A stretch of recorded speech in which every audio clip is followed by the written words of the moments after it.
This is the NBC University Theater, bringing you a full-hour dramatization of Sir Walter Scott's rousing novel, The Heart of Mid Lothian, starring Maureen O'Sullivan as Jeannie Deans.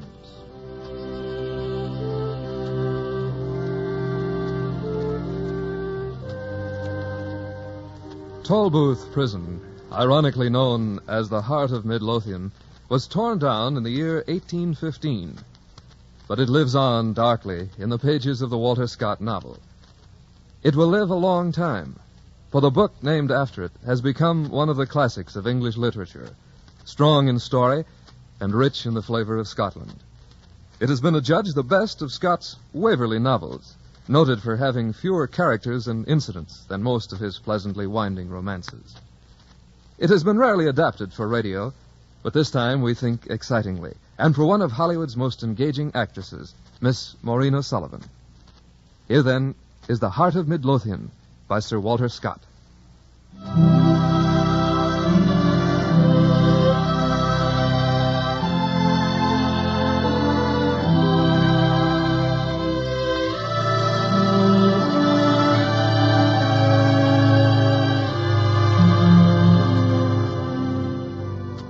In the old city of Edinburgh, the capital of lowland Scotland, the twisted lanes and cobbled pathways run straight through town till they merge in the open cobbled court of Grassmarket Square. Here stand the grim stone walls of the Edinburgh Tolbooth, the prison called by the folk of the lowlands the Heart of Mid Lothian. And a sad heart it was, for on the gibbet facing the Grassmarket many a brave lad danced out his life on air, and in the deep dungeons of the Tolbooth many a poor lad and lass waited for the day when they'd face the gay crowd come to see the braw fine sight of a human soul sent straight to the devil from the gallows tree. I lay me down in the Tolbooth cell. I canna close me. I mun gang this night through Edinburgh town to the foot of the gallows tree.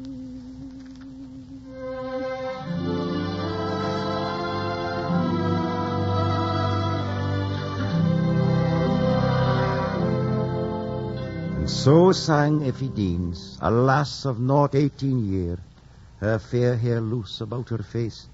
For it is the way of Scotland that the unmarried girl may wear no hat upon her head, but tie her hair back in snood or under her tartan. But the girl who is led forth to shame on the scolding stool in the holy kirk, she may wear neither cap nor stood. And so, in her dark cell in Edinburgh prison, Effie Dean's fair hair hung tantled and twisted about her white face. But shame and death was not always in Effie's heart, for she came of good folk. David Deans was her father, him that fought in the old times for the glory of the Scots Presbyterian Kirk. Nay, there was not always sadness for Effie Deans in days lang syne.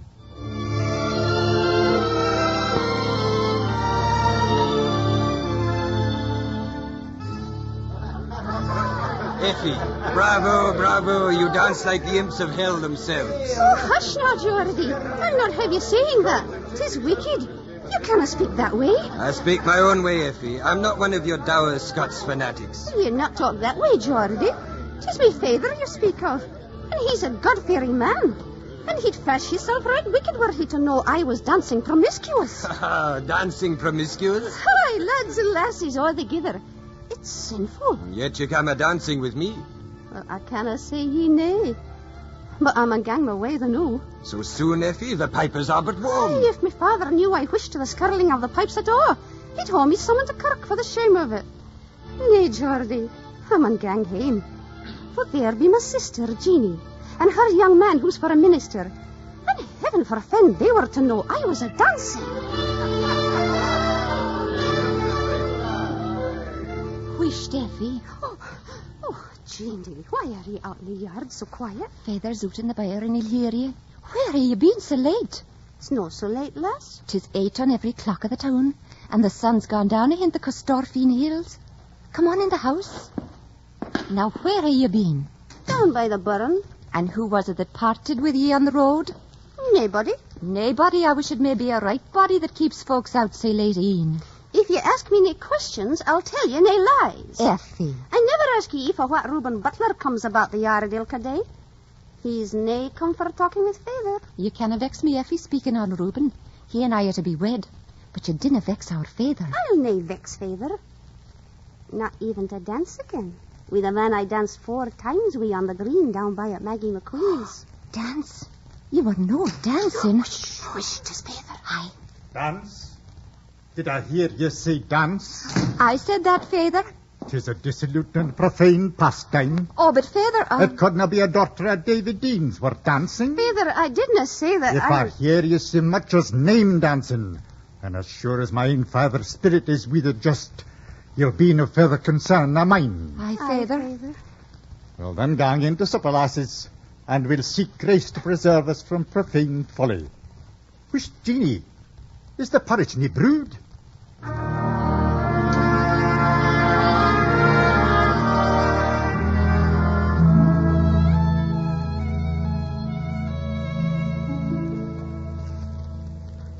You're beautiful, Effie. Very beautiful. Oh, nay, Geordie. You nae hae the right to say it. Not the right? Lass, you speak foolishly. Why not? I don't even know your last name, or where you be from, or aught about ye. And what for that? Oh, it's wicked. It's nae the thing for a proper kirk-going lass. Are you happy, Effie? Do you want to leave me? Oh, nay. My heart would split a twain for grieving over ye. But tell me who ye are, Geordie. Tell me. I love ye so. And I love you, my Scots belle of the heather. Here, Effie. Oh, nay, Geordie, nay. Effie, hark! They've started up the pipes. Come on. Oh, I canna gang down there. I swore. I promise. Come along, Effie. They'll be laughing and dancing the night through. Come along now. Nay, Geordie, I promise me. Come on, I... Effie. 'Tis time for dancing. The devil take the morrow. Come on.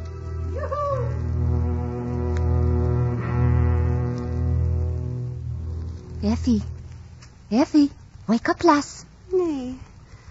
Gang awa. Oh, Jeanie? Get up, lass. Feyther will be wanting you, sir. Oh, he's nae found out. Found out what? Nay, it's Mrs. Sadlery from Edinburgh. She's come down to take you off for a serving lassie her leather shop. Oh, in Edinburgh? Aye, she's Feyther's cousin and she's got a claim. It's a broad time you'll have, Effie, the tune. No more milking and churning. And the shop is hard by the Tolbrook services for services. Oh, nay, I canna gang to Edinburgh. Not now. I promised. Promised? Promised who? There'll be no arguing with Feyther. You come and mind gang with Mrs. Saddletree, and that's an end to it.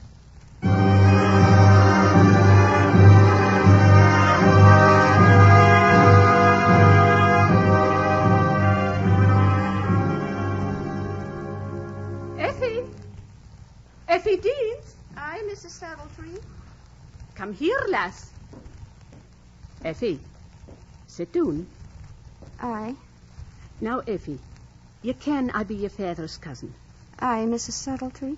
So you ken you're more than a serving lass to me. Now, Effie, you've not been weel.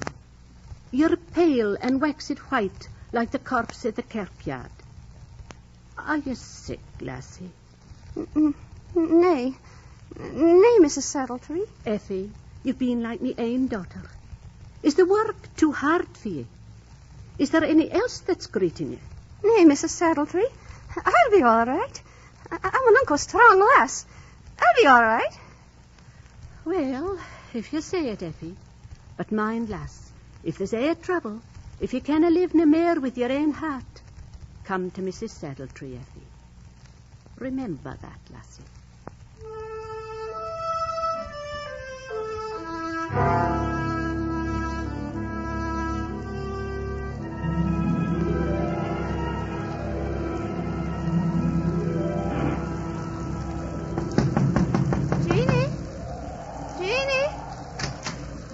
Effie, come into the house, lass. You're fair drowned. Oh, Jeanie. Where have you been? Father's been fair frantic with worry. It's 2 weeks since you left Edinburgh. Oh, let me sit down, Jeanie. God's mercy. You're ill, Effie. Nay, I'm tired. Muckle tired. There must be something wrong with you, lass. What is it now? Oh, let me alone, Jeanie.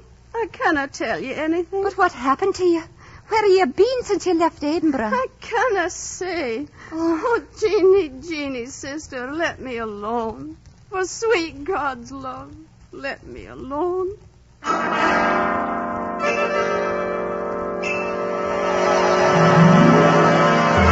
In the name of the Town Council of Edinburgh, I arrest ye, Effie Deans, for the crime of child murder. No! According to the law of the Crown, in as ye ha' concealed your pregnancy contrary to the nature of women, and as the bairn born of your body cannot be discovered, you must then be presumed guilty of child murder and must stand trial for your life. No, I hain't killed it, my bairn. My precious ain't bairn. It was took from me. I hain't killed it, you cannot think In so. the name of the Edinburgh Council, I mun take you now to Talbooth Prison, Effie Deans. There to be confined till trial, judge ye innocent or guilty.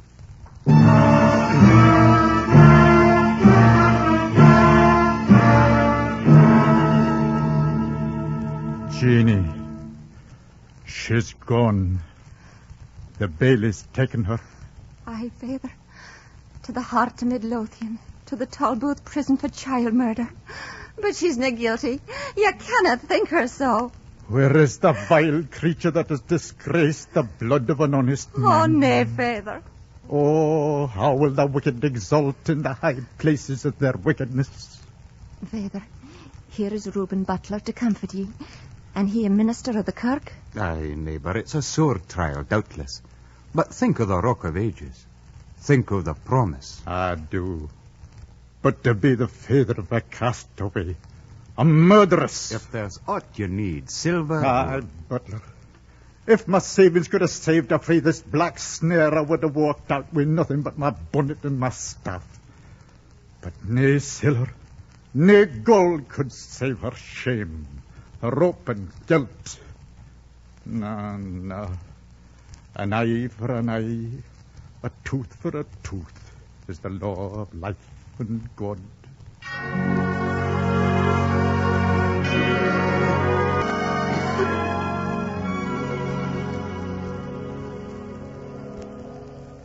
Stand. Hold on there. Do you call me?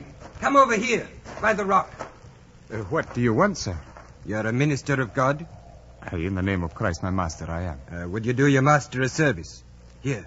You see over yonder crag, that chimney? Aye. Go there and ask for Jeanie Deans. Jeanie Deans? Tell her she must meet me at the Hunter's Bog tonight, as the moon rises. And who are you to charge me with such an errand? The devil. What? Oh, no. Don't draw away, Master Minister. I'm bad enough, but I'm here to save a life, not to take one. Go your way and do my errand. But who are you? I can't see your face. Go on, Pastor. Go on, tell Jeanie Deans that when the moon rises, I shall expect to meet her.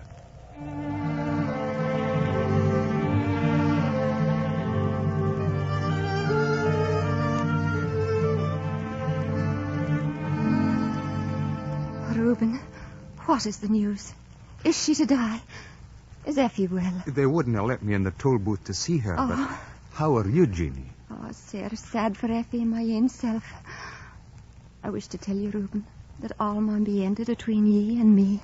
Ended? Aye, Reuben, for the shame. But Effie's misfortune cannot break our plighted word. Reuben, can you think more of me than of your own self?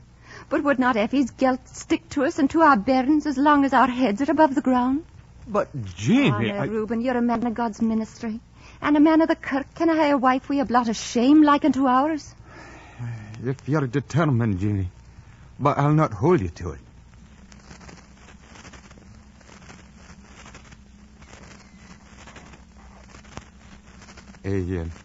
On the way from Edinburgh, I was charged with a message for you, Jeanie. For me? Aye, from a stranger, a man. What did he say? That you were to meet him at Hunter's Bog tonight as the moon rises. You said it was to save a life. Oh, then I'm on gang. But who is this man? You dinna ken I him. didn't ken the man, but I'm on gang anyway. There's life and death on it. Let me go with No, you. no, I dare not. He might not meet me then. Nay, Reuben, I'm on gang my own self alone.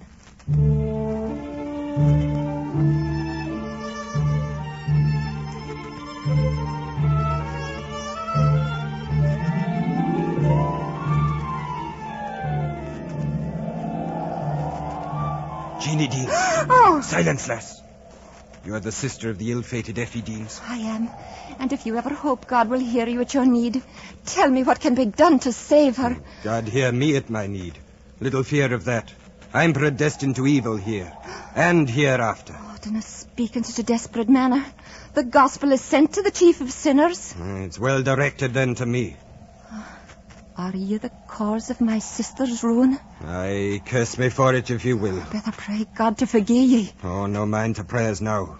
Only promise to do what I say, to save your sister's life. Swear to it. Surely I will do all that is lawful to a Christian to save her. I'll have no reservation, lawful or unlawful, Christian or heathen, swear. I'll think on what you say and let you kenny the morrow. Tomorrow? Ha! And where will I be then, with a price on my head enough to turn an archbishop to Judas? Who are you? I'd na ken your face. No, you wouldn't. I'm George Robertson, and they ken my face well enow in Edinburgh Toon. Robertson? He that robbed at the customs house and led the mob against the Talbrook prison itself? Aye, Black Geordie himself. Here enough. Take this pistol, lass, and blow out my head if you must. But save your sister. But Effie's nae guilty. As innocent as yourself. But where's her bairn that was born? Murdered. But not with her knowledge or consent. Oh, God save us. 'Twas the midwife.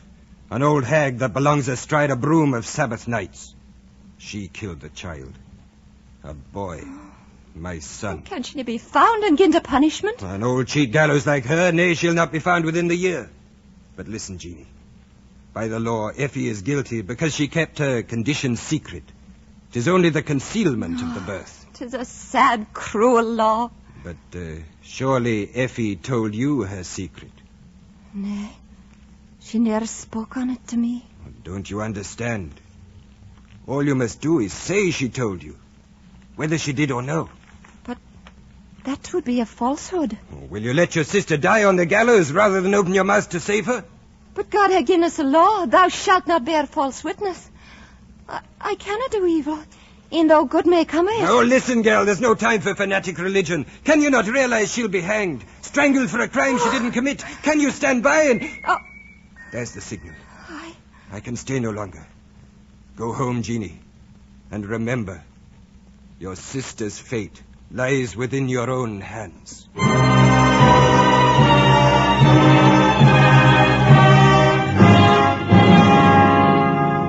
Good evening to you, David Deans.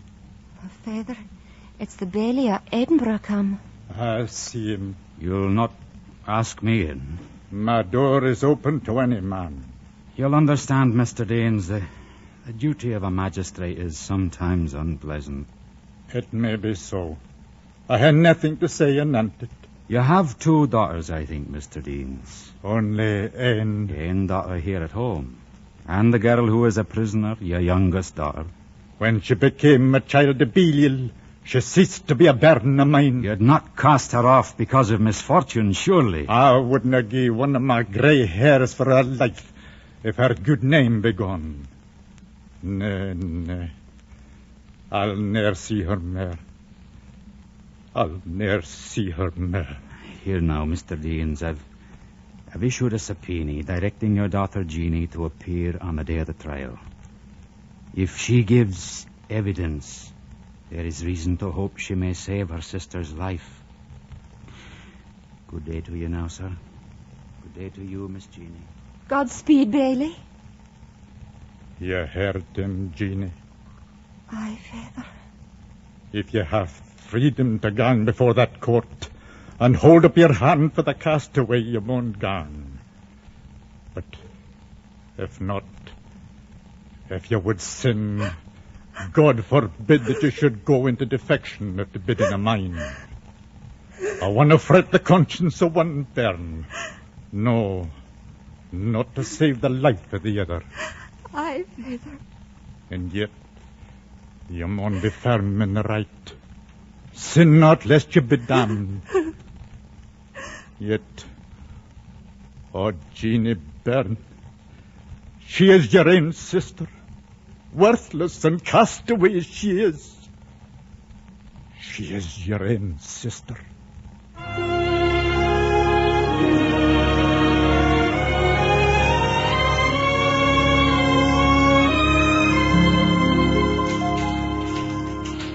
Well, no, what have we here, lass? I'm Jeanie Deans, and I have the governor's warrant to visit my sister Effie. Ach, I ken that full well. And I have a special charge to say either Selby at the time you're together. Come along, lass. Must that be say? Aye, lassie. But dinna be afeard. There's not all can be said that old Jim Ratcliffe had a hair afore. Here you are, lassie. Oh, Jeanie. Jeanie. Effie. Oh, it's so long since I have seen you. Oh, you're ill, Effie. Very ill. Oh, what would I give to be 10 times worse? Oh, Oh, that I were laying dead at me mither's side in New Battle Kirkyard. Ach, aye, lassie, dinna be so downhearted. A bonny lost fiends easy favour with a judge and jury. Oh, Effie, if you had but spoken a word, if I were but free to swear that you said but ane word of your bairn, they couldna hang you. Who told you that, Jeanie? I canna say, but it were ane that ken well what he were saying. I canna say more. You needn't say more, lassie. I ken well enough it was Johnny Robertson that feathered the bairn. Was it he that told you, Jeanie? Oh, poor lad. And him in sick danger with a price on his head. Oh, you have suffered this for him, and you can still pity him. I love him, Jeanie. I love him. And my bairn. Oh, my God, you ken where they have put my bairn. Effie. Tell what has ta'en it away, or what they had done with it. Calm, Effie, calm. Nae man kens of your bairn. But what did he say? What did Georgie tell you? He wanted me to say something to yon court. Something that would save me life? Oh, Jeanie. He wanted a lie. He wanted me to bear false witness. And you told him you'd save me life? You said you'd save me, did you not, Jeanie? I told him I daren't swear to an untruth. What? Oh, nay, Jeanie. You dinna think I murdered me ain bairn. But he said I was to lie, that you told me But that... you'll swear it. You'll save me life. 'Tis no great muckle sin, Jeanie, your ain sister. Can I swear to an untruth? Jeanie! Oh, I'll speak nae mair. You may save your breath to cool your porridge. Mona Lave, I'd swear to all of Aesop's fables for her life. And she nae me ain sister, neither. I'd swear worse for a wee keg of brandy. Oh, nay. Speak nae mair on it. Effie, are we to part so? Effie, look up and say what you'd have me do. And if my soul is to be damned to hell for I'll do it. Nay, Jeanie. I was nae half so good as ye. I wouldna flee frae Talbot prison with the door open in my face. Let life gang, when good fame is gained before it. Oh, Effie. Time be up, lasses. Effie. Come along, I lads. cannot do it. I cannot do it. Nae sense to grieving. Come along, Jeanie Deans. I lay me down in the Talbot cell.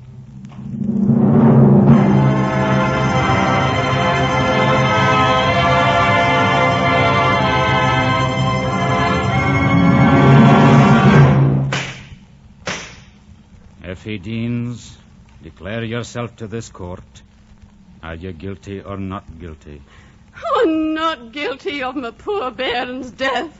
Counsel for the Crown will state his case. My lord, the defendant has admitted she communicated her pregnancy to no one, and having borne a male child which is not in evidence, it is assumed she meditated or caused the death of the child. No, I had nae killed me ain bairn.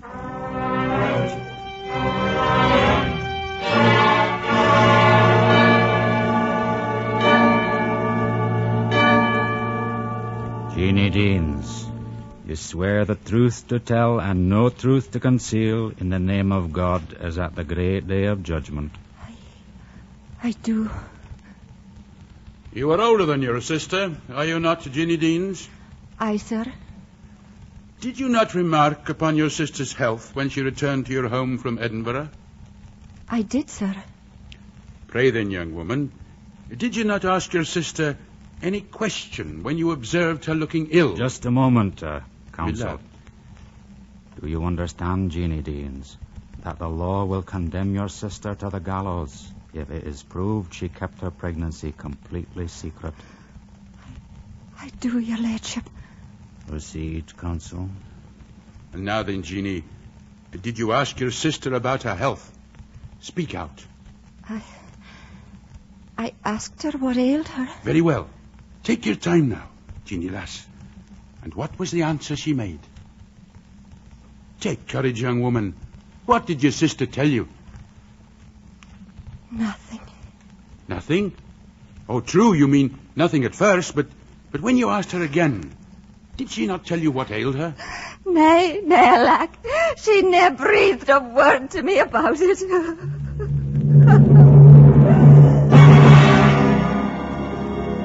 Effie Deans, your life is forfeit under the law. I sentence you to be taken to the Tolbooth prison at Edinburgh, and there at due time to be conveyed to the common place of execution, and there to be hanged by the neck upon a gibbet. No, you can't kill me for my bairn. Me ain't sweet bairn. Jailer, remove the prisoner. Jenny! Oh, Jenny! Effie, I couldn't help it. I couldn't help it, Effie.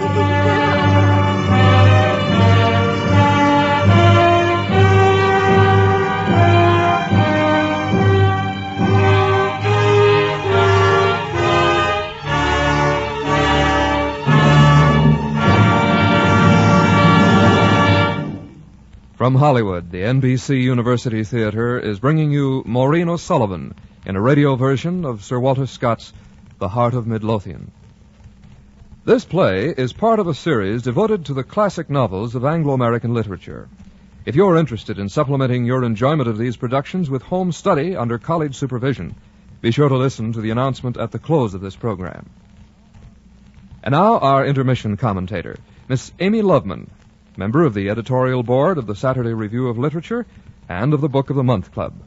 Speaking from New York, here is Amy Loveman.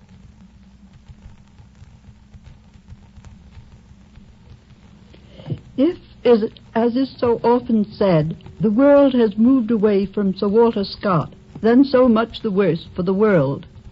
For the old necromancy is still there despite the fact that the universality of travel and the ubiquity of the motion picture have rendered superfluous the long descriptions of scenery and place which so delighted the public of Scott's own age. He set the fashion for the historical novel, and the historical novel has never surpassed the excellence he achieved. To take the measure of his power, one need but project the best of the historical fiction of our time against his works, to discover how synthetic are the latter in comparison with the lively reality Scott attained. Stripped of Scott's genius, what is The Heart of Mid Lothian but melodrama of the rankest sort?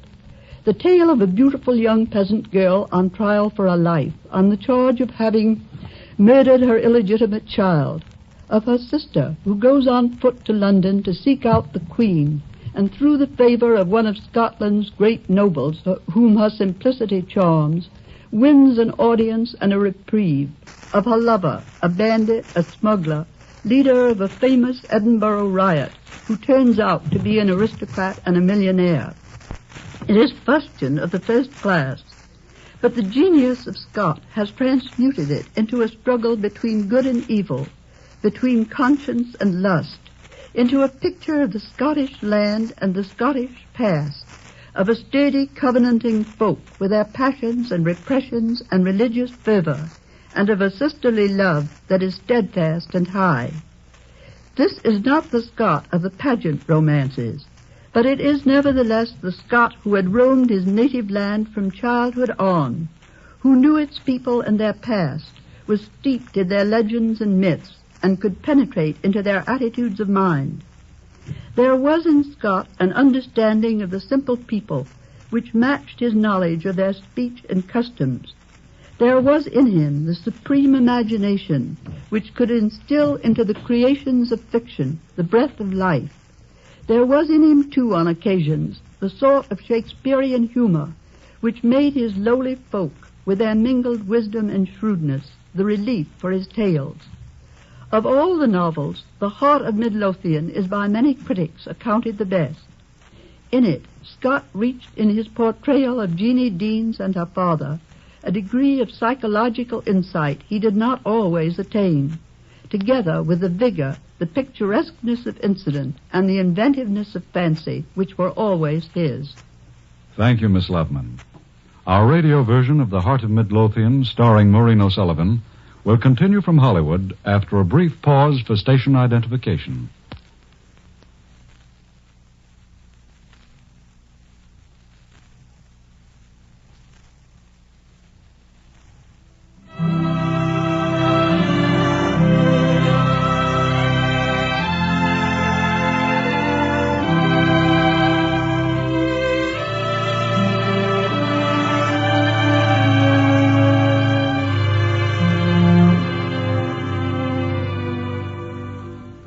Stones of Tolbooth rise above the crooked streets of Edinburgh town, and in the public square before the prison the tall black gallows stands empty, waiting.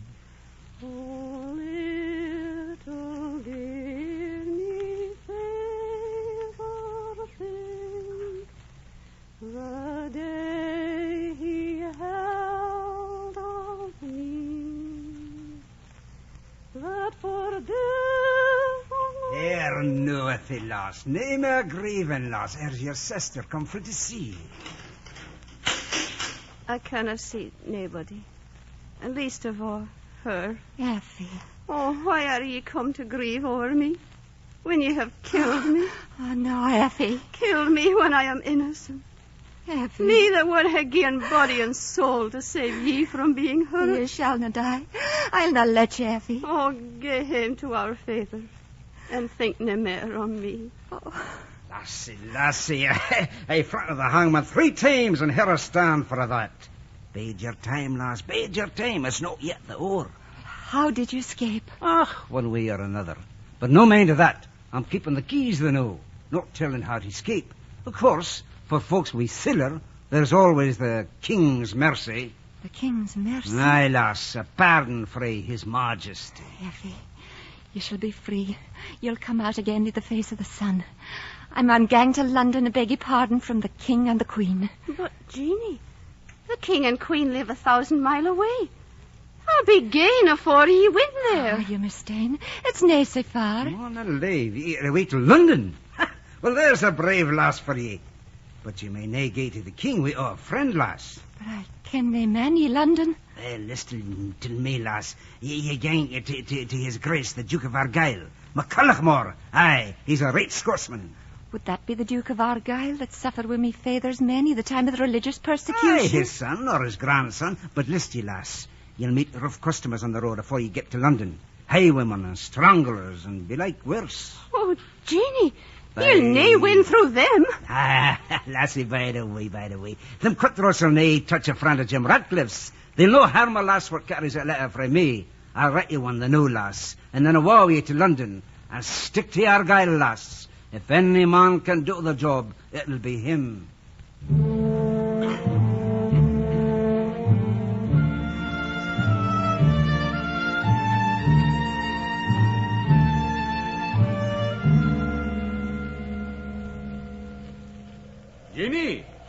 Jeanie!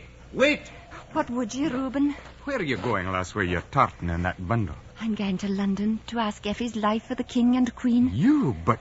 Well, why not, Reuben? Their hearts be made of flesh and blood like other folks. But, Jeanie, the king these days doesn't sit in the gate to administer justice as in patriarchal times. He does everything through his minister. I ken that well enough. Oh, it's a wild dream, I can Jeanie. do it, Reuben. Wi' your help. Mine? Aye. But I'm only a minister without even a parish. Aye. But han I heard of your grandfather that did some good lang syne to the forebearer, the Duke of Argyll? Aye, you're right. He did. There's an old paper in the family Bible signed by the Duke's grandfather himself. If you'll but lend me that paper, Reuben. Of course, Jeanie. But you can't go to London alone. You'll never get there. You've no money for horses or coach fare, and I have none to give you. Nay, but I hae me ain 12 feet. That's good enough for the trip. To London on foot? I maun save Effie's life. Oh, 'tis the last chance. Jeanie, let me go with you. Give me a husband's right to protect you, and I'll go with you. Nay, Reuben. E'en the king's pardon wouldn't make me a bride fitting for an honest man in the kirk and in the minister. You ken it's a disgrace that spreads to kith and kin. But, Jeanie, you're good and kind, Reuben. But let me gang along now. I'll go by your cot for the letter to Argyll. Then I maun be off. It's a sair long way to London.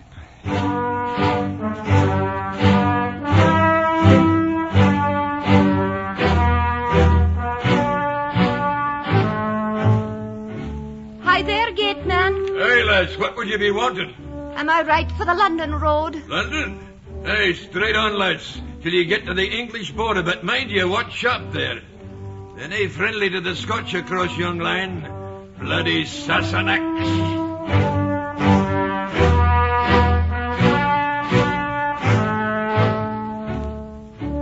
Well now, gel, where'rt thou from this night? Scotland, an it please ye. I'm on gang to London. Oh, thou'st come a fearful way, then. Now thou'rt to rest, or thy poor tired feet will give out. But I hae nae silver for an inn. I'll not take silver from a poor gel like you. Go on into the house and welcome.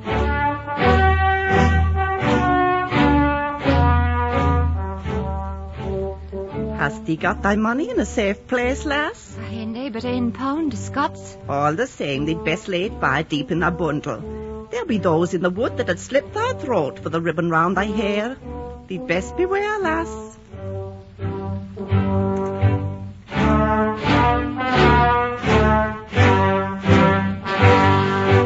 Out there! Stand!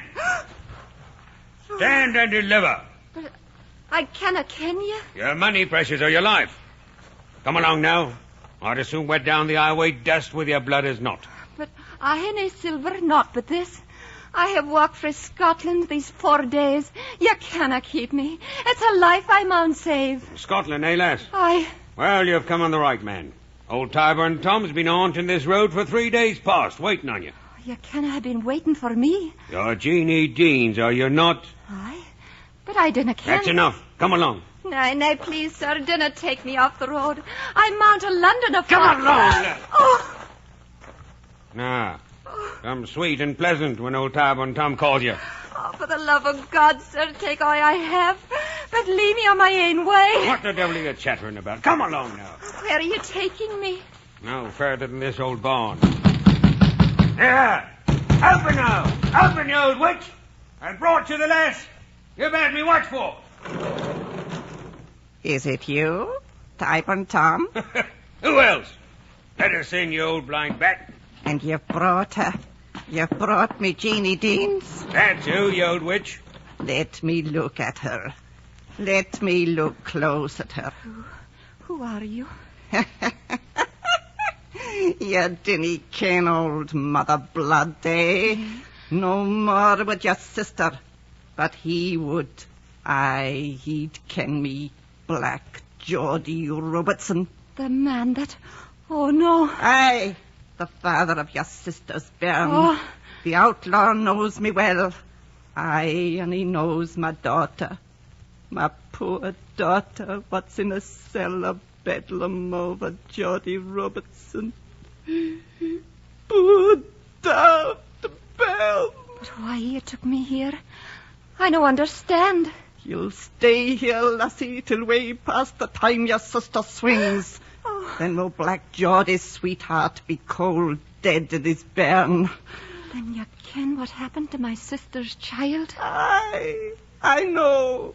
I know full well what happened. The bairn lies at the bottom of the river. Oh, no. No. And now I have you here with me. My poor, daft daughter will be revenged. She lost her wits for love of Geordie. But your sister has to hang for him. Hang by the neck. Do you hear, lass?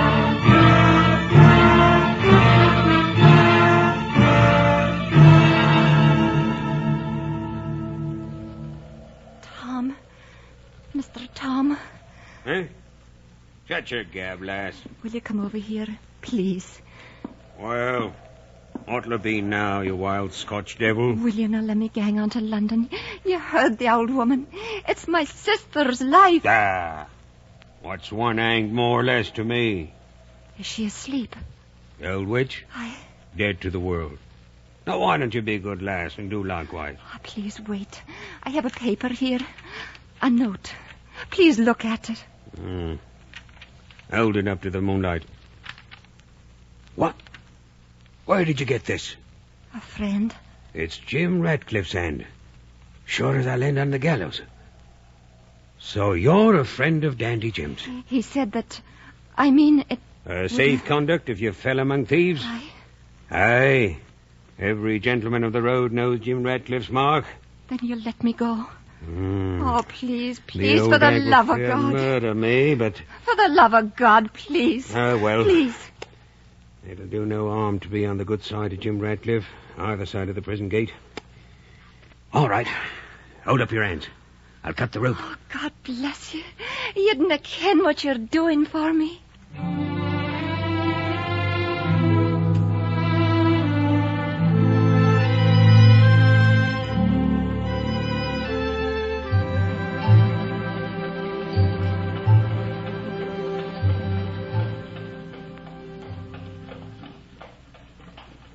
Here now, girl, come off that.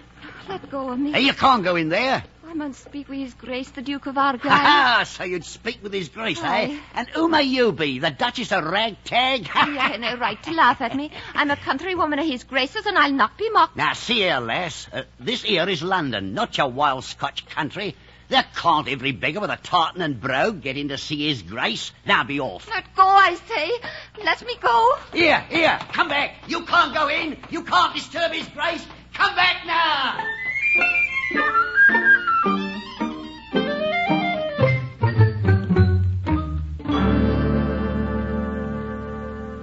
What's that, Archibald? Someone to see me? A country girl from Scotland, Your Grace. She broke past the porter at the gate. Well, since she's here, she may as well see her.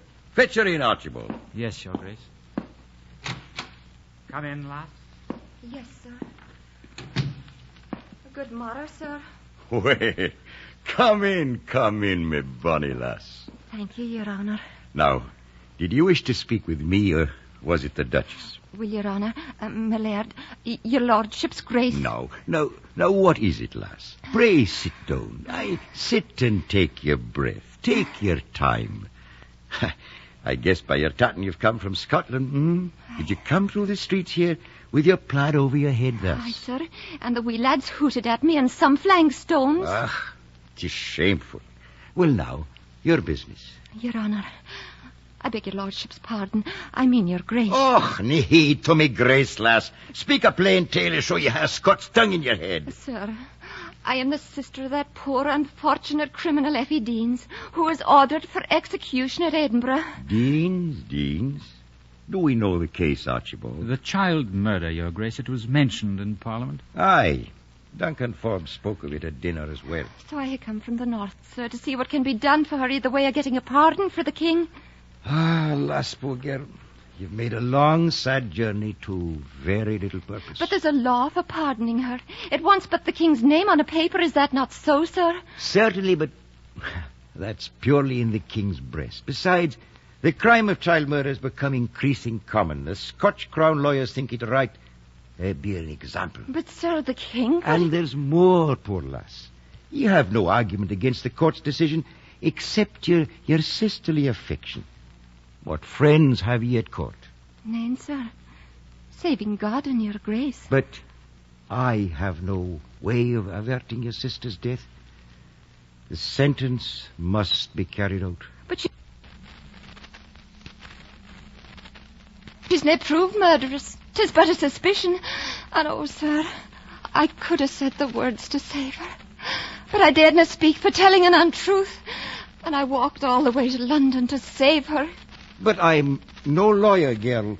Why did you have to come to me? Because all Scotland kens the Duke of Argyll is his country's friend, and that you fight for the right. But I can't take every appeal to the king. I had another reason for travelling, Your Honour. One who takes concern in me wished well to your grace, because his grandsire once did your ain Fairbear good service. Lang syne. What is written here on this papers? Let me see. To all that may have friendship for the house of Argyll, yes. Benjamin Butler, of my regiment having been under God the means of saving my life, I do conjure my kinsmen, either in Highlands or Lowlands, to aid said Butler or his family whene'er they shall fall in need. Witness my hand, Lorne, Duke of Argyll. Your ain grandsire. Aye, that is a strong injunction, and in my grandfather's hand. This was your grandsire, Benjamin Butler? Nay, sir, a neighbour. A man who takes concern of me. We were to have wed, but he's a clergyman, and I wouldn't let him marry the like of me with this disgrace on me kindred. You're a singular lass.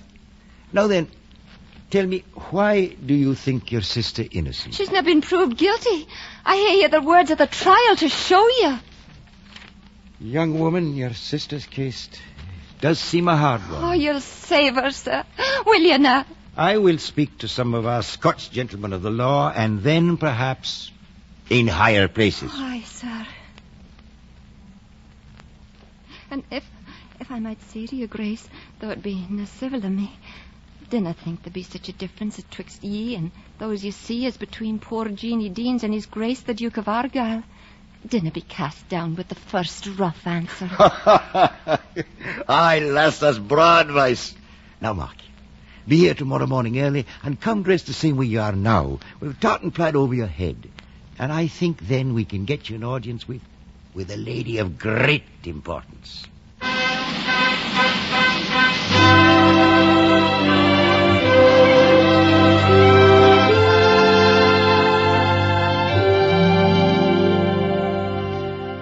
Go ahead, Jeanie. There she is. I didn't ken what to say. Tell me something, your grace. Oh, no, Jean. That would be like reading a sermon in Kirk. And we Presbyterians think that less winning than the word spoken extempore. Come along now. Ma'am, I crave a word. My Lord Duke of Argyll, I hope, my Lord Duke, you have good health? Most excellent, ma'am. This is the young Scotswoman of whom I spoke yesterday. What is the affair, my lord? 'Tis a poor girl in Edinburgh prison. My humble petition addressed to you is to obtain your powerful intercession with the king for a pardon. I suppose this young, picturesque woman is some 30th or 40th cousin of yours in the terrible chapter of Scottish genealogy? No, ma'am, but I wish some of my nearer relatives had half her worth and honesty. Come, Argyll. Ma'am, if you would consent to hear my countrywoman, perhaps she might find an advocate in your own heart more able than I. Speak up, young woman. Go on, Jeanie, go on. I walked here from Scotland and... What, all that way on foot? How far in a day? 25 mile and a bittock. A what? About 5 miles more, ma'am. I thought I was a good walker, but this shames me sadly. May your ladyship nae say weary a heart that you cannot be sensible to the weariness of limbs. Well? My lady, my sister Effie still lives, though her days are numbered. She still lives. And a single word for the mouth of the king man bring her back to her father, who nae forgot to pray that his majesty may be blessed with a long and prosperous reign. Really, Argyll? Oh, madam, if you ever kenned what it was to sorrow for a sinning and suffering creature, whose mind is sae tossed with guilt and sadness, then you'll save an honest home for a dishonour, and a lass who's nae 18 years old, from the gallows and the rope. Oh, my lady, it is not what we had done for our own selves, but what we had done for others that we think of most pleasantly. Ane sweet word of mercy from your lips will live on in your heart for aye. This is eloquence, my Lord Argyll. Oh, you'll save my sister, for God's mercy. I cannot grant a pardon to your sister, young woman. But you shall not lack my warm intercession with His Majesty. And now, my Lord Duke, our business is ended for the present. Come, Lady Suffolk. Commend us to your lady, my Lord Argyle. Your humble servant, ma'am. There, Jeannie. Your case is in the king's hands.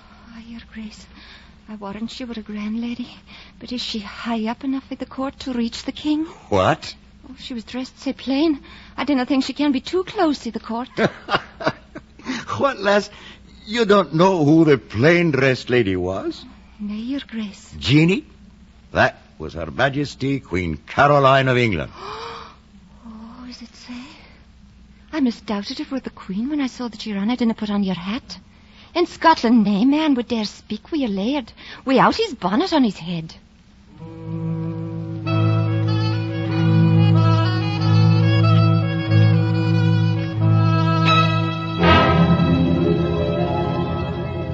It's come, Jeannie. The King's Council has met and acted. A pardon, Your Grace. A pardon for Effie. Oh, God be thanked. You'll ride to Scotland, my own coach, Jeannie, and with Mr. Archibald and the King's messenger. But will the pardon get to Edinburgh in time? The magistrates will now want to cheat the folk of their great sport. 'Tis an ilker day they hang a poor lassie the Grass Square market. Aye, there isn't much time, but if horses will do it, Effie's life is her own once more. But I've ordered the coach now. Bundle up your things, Ginny, and awa. Oh, I hae naething but my ain clothes, Your Grace. I'll be ready to gang out at once.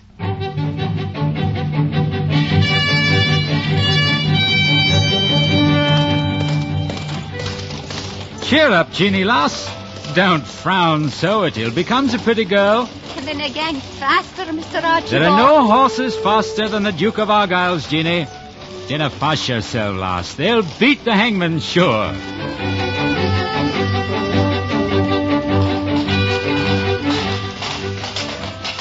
What is it now? Open the gates. Hold up those horses. What is this? Open up. Nay, you canna gang in the gates of Edinburgh after the curfew.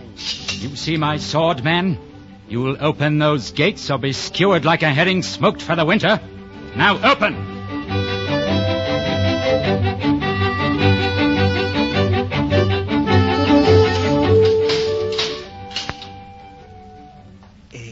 No, Effie, lass. Up on your feet. Oh, no, it cannot be time. You cannot hang me this day. It isna time. Peace, lassie, peace. You ain't nae dancing party with the devil this day. Here we ain't keen for to see ye. Effie, lass. Oh, Jeannie. I had the pardon. I had given it to the prison governor. You're free, Effie. A free lass with full pardon from the king. Oh, no. It cannot be so. No, a sane man ought to see the light of that. Yank frae the halter of the hangman, and she grieving like a hungry coo with the winter time. Oh, Jeannie, it's true. It's true. I may have to die. Aye, lass. I talked with the Queen face to face, and she weren't muckle different for ye and I. Well, lass, are you so fond of yourself that you want to spit another nick in it? I hae the warrant to free ye. Come along, the no. Out of the shadow of the gibbet. Oh, Jeannie. Where will I gang the no? I hae nae hame, no refuge. You canna go home with Father. He'll ne'er speak more to you, lass. But come along, I hae no doubt that Reuben Butler will give ye a place to his mother's cot. How are we, boy? Ye? Gang awa hame, lass. And God bless ye.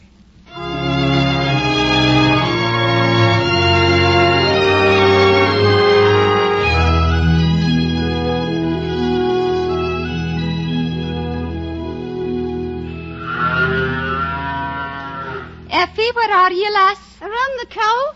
Oh, here, stand still, boss. I hae nae seen sic a contrary beastie as Reuben's cow. I come to you with the good news first, lass.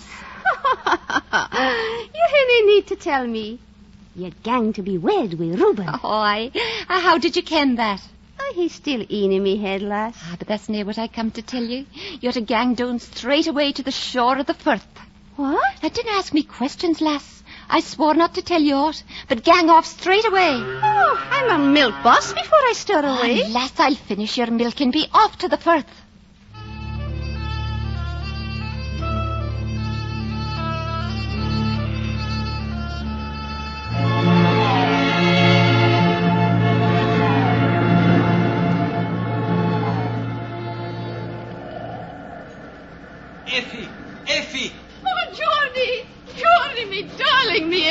darling. Effie, girl, I would have come along before, but I lay sick of the brain fever and I couldn't stir from the house. Oh, but the Bailey soldiers, they'll catch ye. Oh, no fear. I'm no more the outlaw.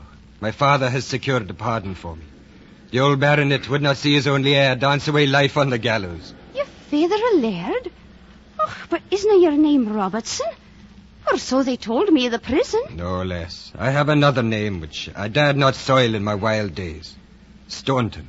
That's my own true name. And it will be yours. I should nae gang wi' ye, for ye were the partner of my sin, but... Oh, but I love ye, Geordie. I love ye for aye. Then come away, for there's a boat down at the quay. Come away, Effie, and you'll come no more to Scotland. Nae mair to Scotland, to Edinburgh, nae mair to Talbot prison. Oh, Geordie, let us gang quick the noo. Geordie, me darling.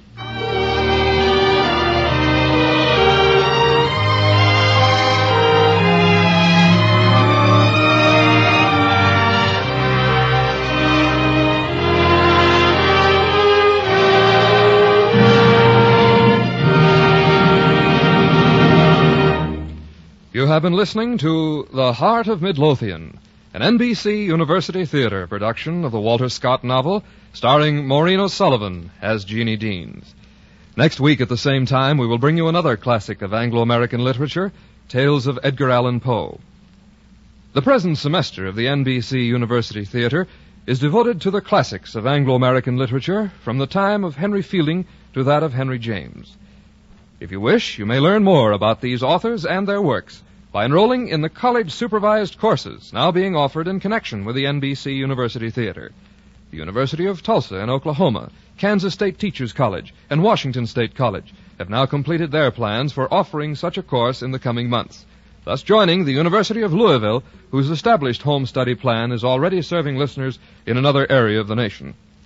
For information, then, as to how you may enhance your knowledge through these courses, write to the NBC University Theater, in care of the University of Louisville, Louisville, Kentucky, Kansas State Teachers College, Pittsburgh, Kansas, Washington State College, Pullman, Washington, or the University of Tulsa, Tulsa, Oklahoma.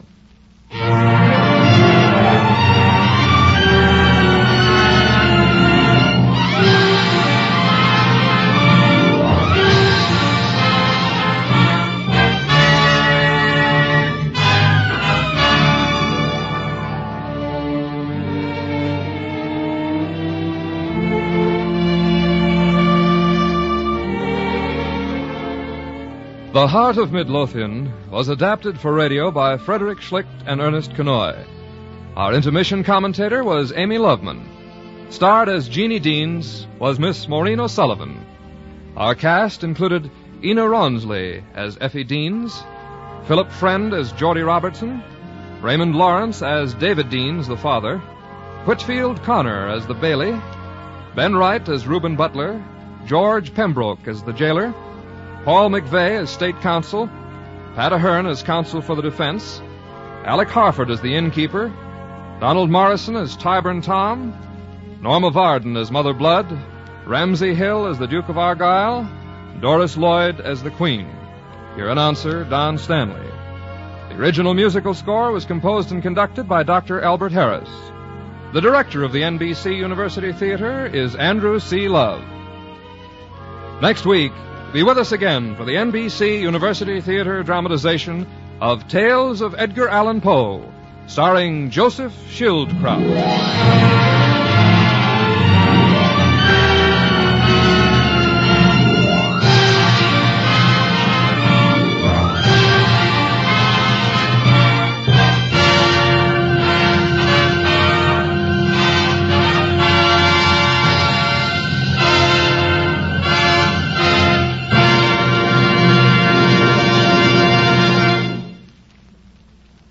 NBC University Theater production of The Heart of Mid Lothian by Sir Walter Scott came to you from Hollywood's Radio City.